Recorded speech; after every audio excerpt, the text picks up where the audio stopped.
Hey, this is Victor from Heel Hook Photography. I wanted to do this project for a real long time, and I was finally able to do it over the summer. I wanted to get 6 ladies of all different belt levels, ask them one question, and then see how the answer changed throughout their journey. To get the black belt, as there wasn't any local at the time, I organized a ladies-only seminar in my home gym, Clinch MMA in Poco, and Emily Kwok led it. Besides my regular sponsors, I gotta give a huge shout out to Innabreeze Marketing and Details Clothing for co-sponsoring this event.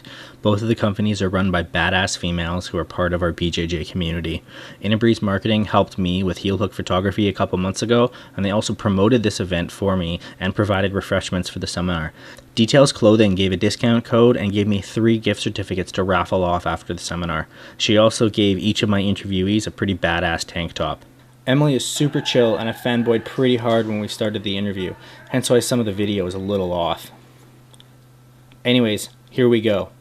From right to left, we have Angie, a juvenile green belt from Clinch MMA, Quinn, a white belt from Clinch MMA, Andrea, a blue belt from Gracie Baja, Donna, a purple belt from Budo MMA, Jane, a brown belt from East Van BJJ, and Emily Kwok, the black belt, owner of Princeton BJJ in New Jersey.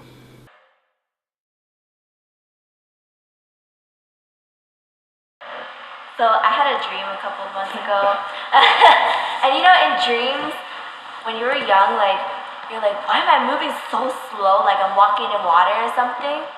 After like a week before Tiger Bomb tournament, that was like basically like the peak of my competition training.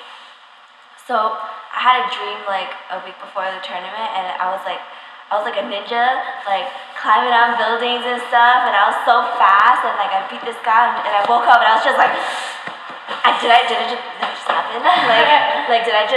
Was I fast in my dream? Because I think the more you train, the more confident you get, and then like, you know, you're confident when you're able to like beat someone up in your dream too, right? And then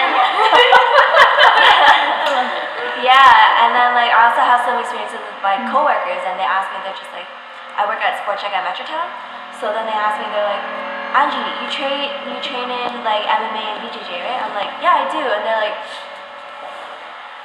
oh,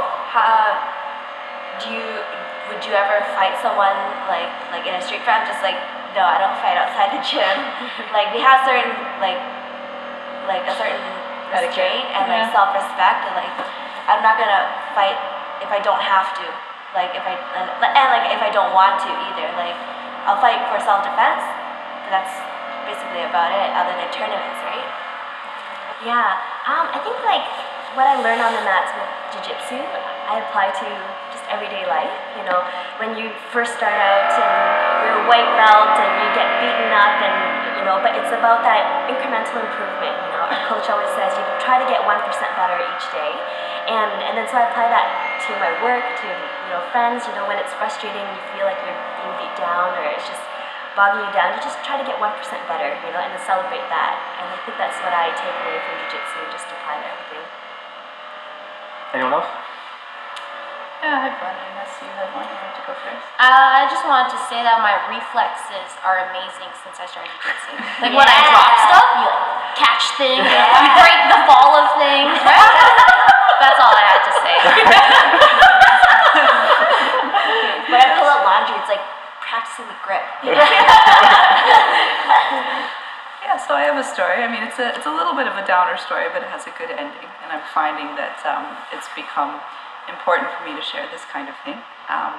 But I was actually in an abusive relationship for a long time, and jiu-jitsu, I started training not long before that relationship ended, and it actually became a really important part of my recovery.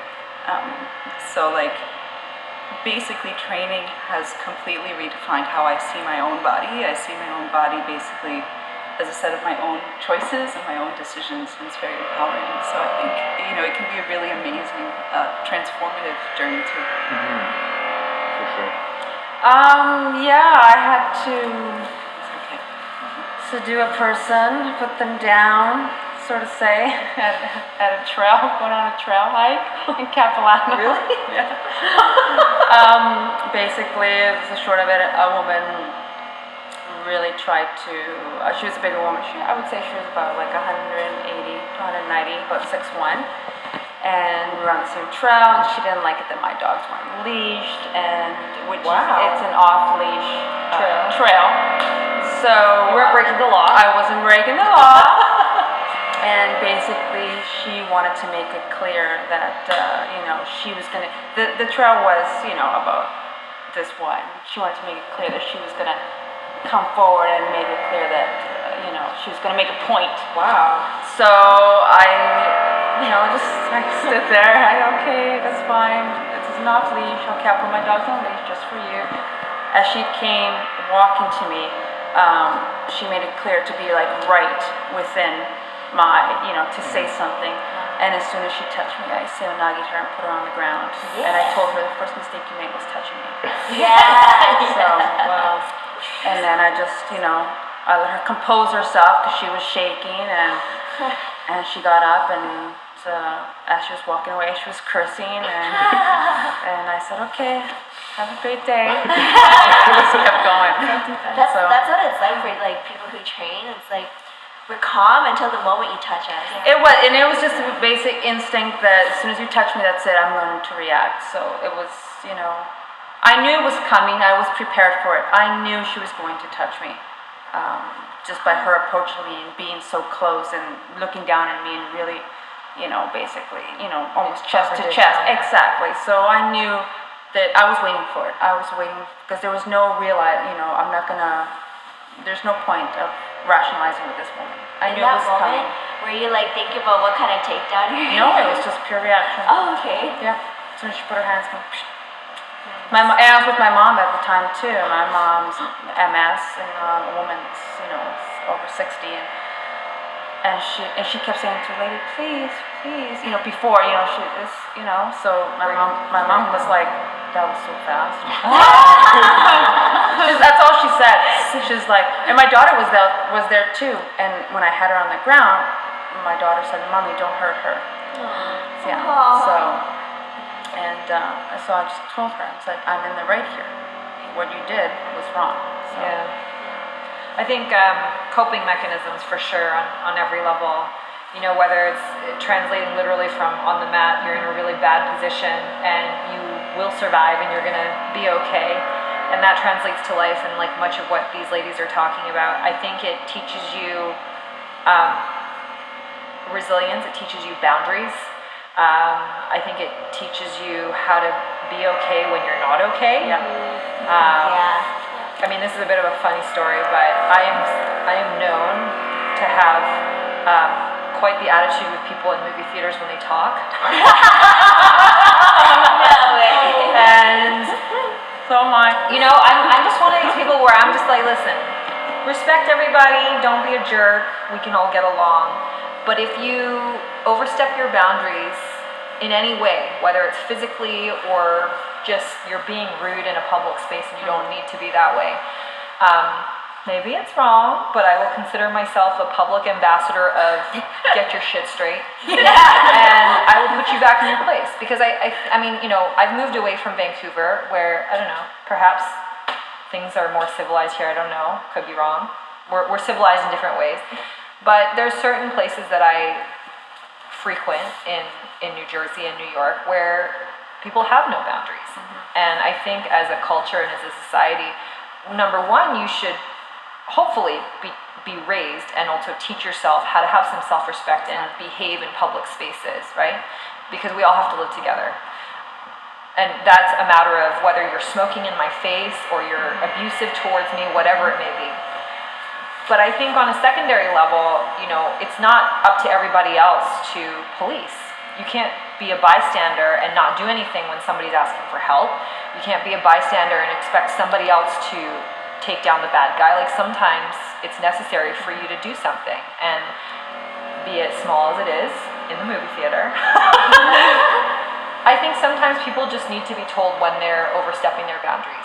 So I will quite openly stand up for people when they don't know how to stand up for themselves, or I will stand up for myself when I feel like you're being inappropriate. And I think jiu-jitsu has helped me understand what those boundaries are, and that I can escalate it if I need to, but I'd rather just kind of step to you and just be like, listen, this is not necessary, and you better like back the F off just a little bit, you know. But I think that sort of empowerment and that sort of confidence has come over the years from learning how to deal with difficult situations, and what I said before about learning to be comfortable with being uncomfortable, learning how to calm yourself down, collect yourself, and understand, I can work this out. I will figure a way out of this, whether it's I will get up and run away or I will get up and get on top of you. You know, so I think that has been a really major theme of why. I mean, you know, I've been doing jiu-jitsu for 14, 15 years. If I ask myself why, it's not because, woohoo, like I own a school now, or I did this, or I did that. It's because it's given me a lot of life lessons, and it keeps me sane. So I think that's been a huge lesson. Have you guys ever like when you're upset or something or like angry, have you ever just had the urge to like only go to the gym and train? Because I've had that before, like when I'm really sad or something, I'll be like, I'm just gonna quit the gym and train and like hopefully like work it off and like It's the answer for every day. yeah, exactly. Jiu-jitsu is like a game of human chess, so then like there's an answer for everything, right? So I just kind of figure it out when I'm training. I think it helps you, I mean, it helps me deal with my own stress, right? And any sort of exercise will release endorphins and help you sort of deal with whatever you're experiencing. So I think it's healthy on that level. I know being pregnant before and being pregnant now, or being injured, that can be really difficult for some people who are really into training, because if you're all of a sudden not able to train, your outlet is gone. And so sometimes you need to reroute and find something else to replace that temporarily. But I think it's really important that you also have a good balance of that, because I've been in the opposite situation where, you know, yes, I've been sad or I've been really happy and all I want to do is train, but then the flip side of it is I'm really happy or I'm really sad and training makes it worse, or like doesn't make the situation good, you know. So I think what I've learned over the years is moderation, and jiu-jitsu is not going anywhere. So like if you miss 3 months, you're not going to die. If you know you have to take a year off, Competition's still gonna be yeah, everybody's still nobody's going to get so much better than you that you're just going to get crushed. So I think that it teaches you patience as well. It really does. Right? And one of my friends, Val Worthington, talks about it like it's sort of like a long-term relationship or a marriage. You don't want to be that obnoxious, you know, partner that's always like, hey, how come you didn't call me today? How come you didn't talk? Where are you? Let's go to the movies this week. What do you mean you can't go? You got to understand, like, you are you and I am me. We all live in this space together and we'll be okay, you know? So I think patience is really key if you expect to last, because it's very, I think it's more often than not, I'll see a lot of people burn out because they get a little bit too intense and they don't know how to sort of peel back. And if you expect to do this in the long run and get as much as you can out of it, part of it is learning to pace yourself. And everybody learns differently. Yeah. So you need to be aware of that. You need to be patient as well. What 2 white belts, you know, coming in, one might advance a little more than the other, and you can't get frustrated at that person. Yeah, don't compare yourself to other people. Exactly. It's your own journey. Yeah.